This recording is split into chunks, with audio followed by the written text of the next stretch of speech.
Selamat pagi. Di sini saya akan mencoba menjelaskan mengenai pengendalian biaya tenaga kerja lanjutan pertemuan 16. Menurut Mulyadi, tahun 2015, tenaga kerja merupakan usaha fisik atau mental yang dikeluarkan karyawan untuk mengolah produk, sedangkan biaya tenaga kerja adalah harga yang dibebankan untuk penggunaan tenaga kerja manusia tersebut. Dalam perusahaan manufaktur, biaya tenaga kerja dapat dikelompokkan menjadi: yang pertama, biaya tenaga kerja produksi, yang kedua, biaya tenaga kerja pemasaran, dan yang ketiga adalah biaya tenaga kerja administrasi dan umum. Menurut Wiratna, tahun 2015, gaji karyawan adalah biaya yang dibayarkan oleh perusahaan kepada karyawan tetap perusahaan, sedangkan upah adalah biaya yang dibayarkan perusahaan kepada karyawan didasarkan pada jumlah jam kerja. Pembayaran bisa dilakukan mingguan atau pembayarannya dapat didasarkan pada unit yang dihasilkan. Biaya tenaga kerja produksi dapat dibedakan menjadi dua, yaitu biaya tenaga kerja langsung, yang kedua biaya tenaga kerja tidak langsung. Biaya-biaya yang terkait dengan tenaga kerja: yang pertama, setup cost adalah biaya pemula atau biaya persiapan atau biaya sebelum proses produksi dimulai, termasuk biaya trial run. Yang kedua adalah idle time atau waktu menganggur, adalah waktu menunggu kerja karena terjadi kerusakan mesin dan karena keterlambatan bahan baku. Komponen biaya tenaga kerja yang harus dipertimbangkan dalam sistem penggajian dan pengupahan menurut Agus Purwaji dan kawan-kawan tahun 2016, yang pertama, gaji dan upah. Program upah insentif, yaitu ada program insentif individu, kelompok, organisasi, atau perusahaan.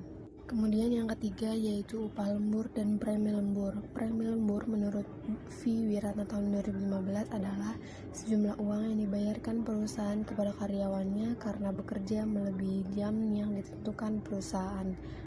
Kemudian untuk contoh soal, sebuah perusahaan elektronik yang menggunakan mesin besar dan canggih mempekerjakan karyawannya secara kelompok dengan jam kerja per hari 8 jam.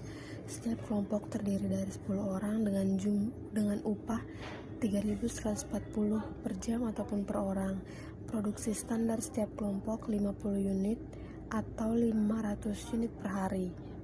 BOP-nya 30.000 per jam atau sama dengan 240.000 per kelompok per hari. Berikut produksi aktual masing-masing kelompok: A 514, B 419, C 614, D 414, E 600 unit, F 500 unit. Berdasarkan data tersebut, hitunglah upah tetap kelompok, bonus penghematan, total penghasilan kelompok, biaya tenaga kerja per unit, BOP per unit, dan biaya konversi per unit. Pada tabel yang tersedia di layar terdapat kolom keterangan dan kolom produksi aktual masing-masing kelompok. Pada kolom keterangan, produk standar bagian A, B, C, dan seterusnya itu terdapat pada soal yang 500 unit per hari.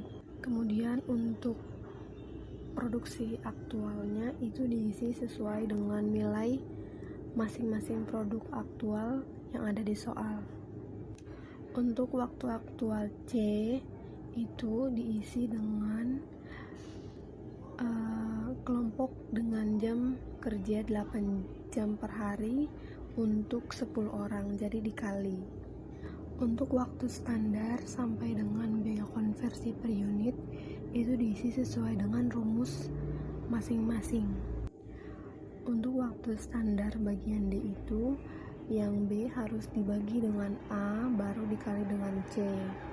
Untuk yang K yaitu BOP per jam itu karena di soal BOP-nya 30.000 maka dikali dengan 8 jam. Jadi hasilnya 240.000.